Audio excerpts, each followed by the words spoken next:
Hey, everybody, welcome to today's lecture. I am not at home right now. I'm recording this from the road, so please forgive any odd technical issues or any sort of audio glitches. I'll try to edit this as cleanly as possible. Today's lecture will be going over nationalism and industrialization, how the secondary industrial revolution really transforms the world, and how it leads to the creation of national interests and really nationalism. And really, this is about the modern world beginning to emerge. We're here halfway through week 8, and we are seeing the modern world actually begin to take shape. This lecture will be split up in 3 parts as usual.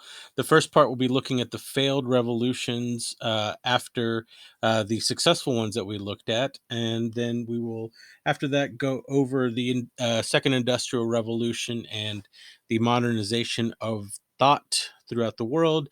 And then we're going to be looking at the beginnings of nationalism and the creation of new national identities throughout the world. So this will be a very not um, as in depth as far as politics goes, and um, as far as like militarily goes. This is going to be a lot more social and cultural, and even a little bit of the economic changes that happen throughout the globe. So we're looking at this more from a lens of how industrialization changes culture and changes society.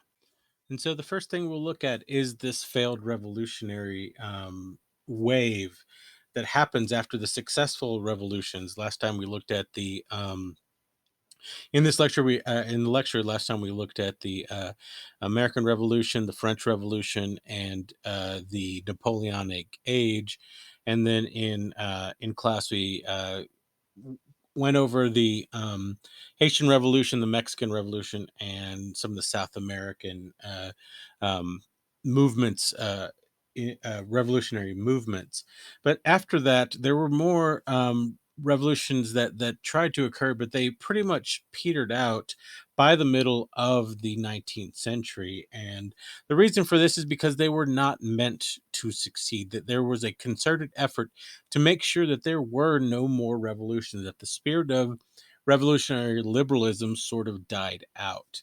And this all goes back to the Congress of Vienna in 1814. And this met after the initial defeat of Napoleon, and sort of trying to figure out what to do um, with Europe after the initial fall of Napoleon. And really, this was a plan of peace in after the Napoleonic Wars. You had the creation of a German confederation to replace the Holy Roman Empire. The Holy Roman Empire had basically been overtaken by Napoleon and allies of Napoleon, and by this point, it was clear that that the Holy Roman Empire uh, s- uh, had basically outlived its usefulness. And so instead, you get this German confederation made up of all the small independent states within that were part of the Holy Roman Empire, and basically controlled by Prussia and Austria and the Dutch Confederation. Uh, but while this is going on, you have a side issue that emerges, and this side issue is basically how to get rid of these revolutionary ideals and keep the power structure in place. Remember that it was these revolutionary ideals that led to the chaos in France, that eventually led to the terror, that eventually led to the rise of Napoleon himself. And a lot of the justification for trying to stamp out any revolutionary ideas was that you wanted to make sure that Napoleon or a Napoleon couldn't happen. So you had this real divide within the world. Basically, it's not just Europe, it's also the world begins to take sides of what to do. And so there is this choice. There's the choice between conservatism, which in this case is returning to pre revolution ways with the strong government and power concentrated at the top. So going back, creating a strong central government, a strong with a strong hierarchy that leaves power up at the very top. And on the other side, you had this idea of reform, which was, a change to conform to popular wishes, to open up government and governance to the masses. So basically, becoming much more in tune with these revolutionary ideals, but making sure that these revolutionary ideals stop short of a complete transfer of power from the top to the bottom. So this this battle of ideals here between conservatism and reform happens through the peace process after Napoleon, and really after Napoleon returns and tries to take over again um after his initial exile. When he comes back, it's pretty clear where Europe is headed, and Europe basically decides to move into a much more conservative attitude. Conservatism basically wins out in Europe. And so in Europe, you're going to see these strong governments, some oftentimes constitutional monarchies, but strong central governments nonetheless, with the power concentrated among the elite. Meanwhile, in the Americas, reform is enacted. You see a lot of the reform ideals really shift into the Americas, as we discussed last time. The United States especially is clearly revolutionary liberalism, but you also have in Mexico and Latin America, these reform ideals of opening out governance to the people, winning out. So here's what the continent of Europe looks like after the Congress of Vienna. Really, you can see it shaping up to become more and more of what we know of as Europe to this day. In the middle, there is the German Confederation with the main power brokers being the Austrian Empire and the Prussian states. And so they are going to begin to try and change Europe and keep conservative ideals alive and create this new conservative alliance known as the Quadruple or Quintuple Alliance. And this alliance was proposed by Clemens von Metternich there. And what Clemens von Metternich said was that you needed to have a strong alliance that would be there to basically help each other out in case revolutionary ideals or the prospect of revolution ever occurred again in Europe. And this quintuple or quadruple later alliance consisted of Austria, Prussia, Britain, Russia, and France. France was sort of a puppet state, and so they worked along with them. And this quadruple alliance is basically going to say, if Austria sees revolutionary action taking place, then Prussia, Britain, Russia, and France will step in to stop that from happening, same as if it happens in Prussia or France again. And so, with this alliance, they are going to stamp out any sort of revolution that could occur in Europe again.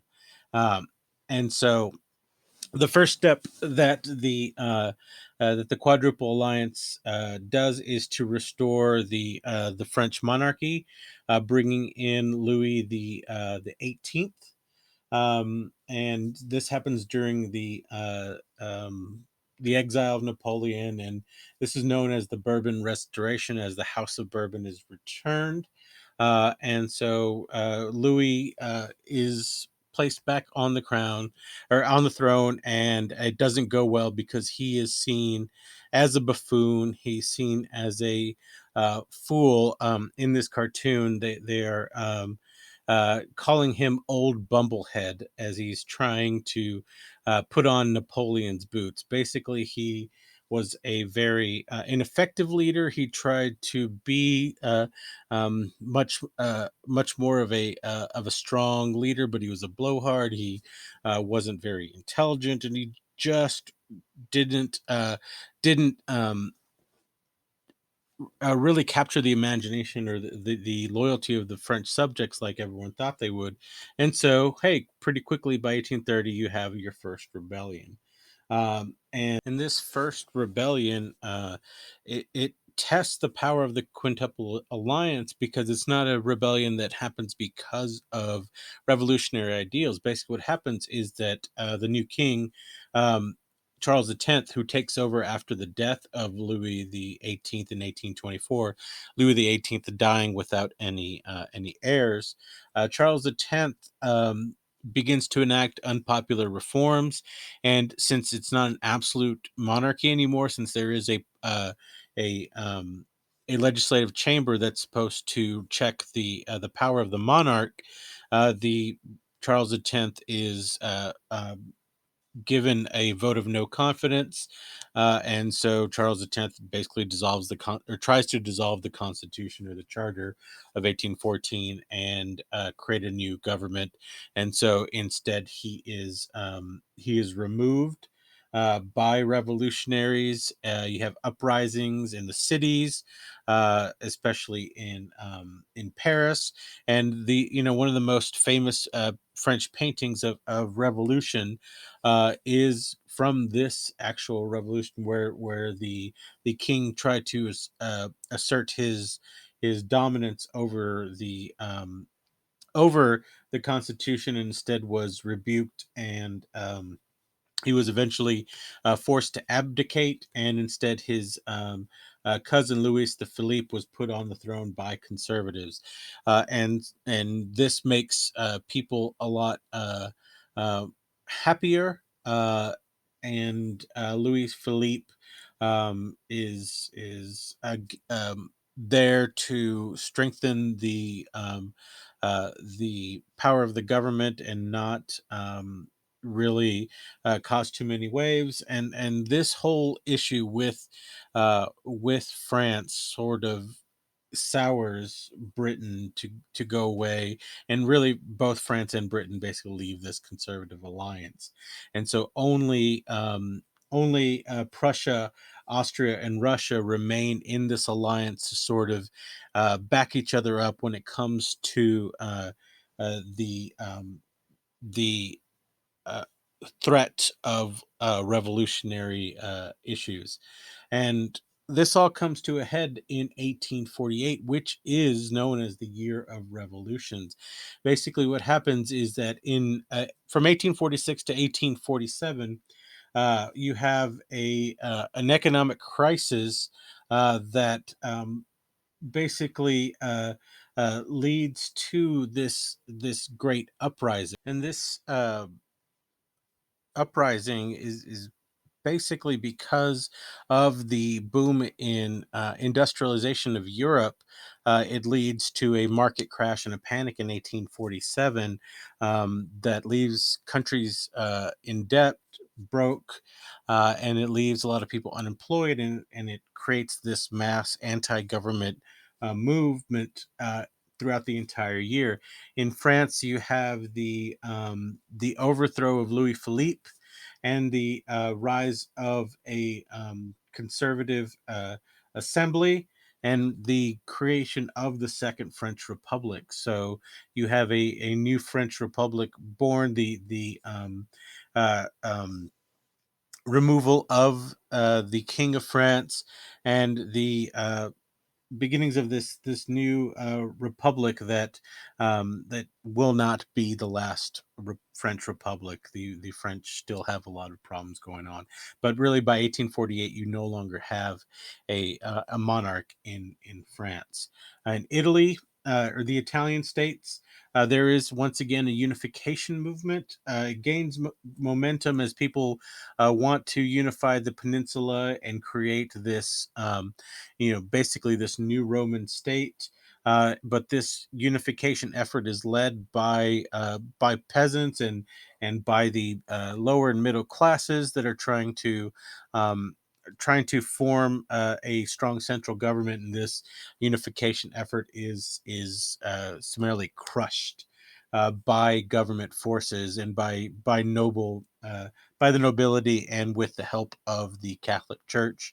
And so this unification effort of the Italian states is completely wiped out. And but the this idea of a unified Italy continues on, as we'll look at later. In Prussia, you have um, basically the co-opting of the populist uprising by Frederick William IV. Uh, Frederick William decides that he is going to, um, basically he has revolutionaries breaking down his uh, breaking down the gates, and he just says, I'm going to listen to all of you. I'm going to create a strong government that will work for the people. I will be the worker of the state. And so he creates a constitutional monarchy. And from creating this constitutional monarchy, surviving a revolutionary attempt, and um, and consolidating power within Prussia within himself, he begins to look and see what he can do with the rest of the German states. In Austria, you have King Ferdinand being forced to abdicate the throne, and his cousin Franz Joseph I takes control of government. And here in Austria, you begin to see the issues plaguing not only the kingdom of Austria, but also its Hungarian minority. There is an issue with the Hungarian people in Austria, and then also Prussia is beginning to make moves in this German Confederation, and so Franz Joseph is pushed um, into dealing with these monumental issues right off the bat, and he is not prepared for this. Ultimately, however, all of these 1848 revolutions are doomed to failure. Um, from 1814 to 1848, you have the elite in Europe basically putting up roadblocks to make sure that revolutions will not succeed. You have them.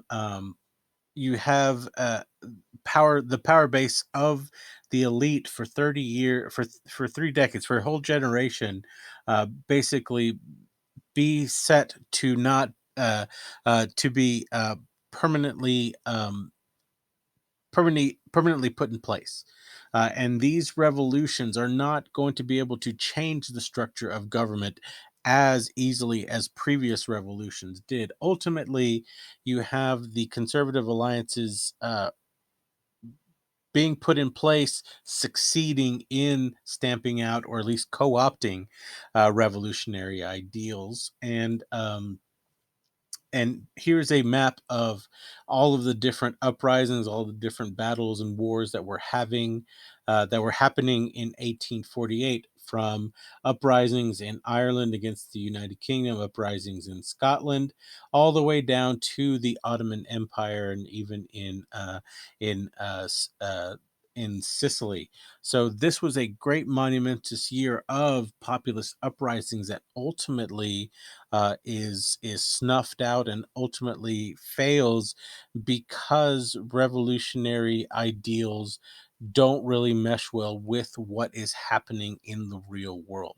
The revolutionary ideals of the Enlightenment, the ones that gave birth to the United States of America, to revolutionary France, and all of these different successful revolutions, are a product of pre industrialization. After industrialization, the world is so changed that these ideals do not really take hold. And that's what we'll move to next, is industrialization.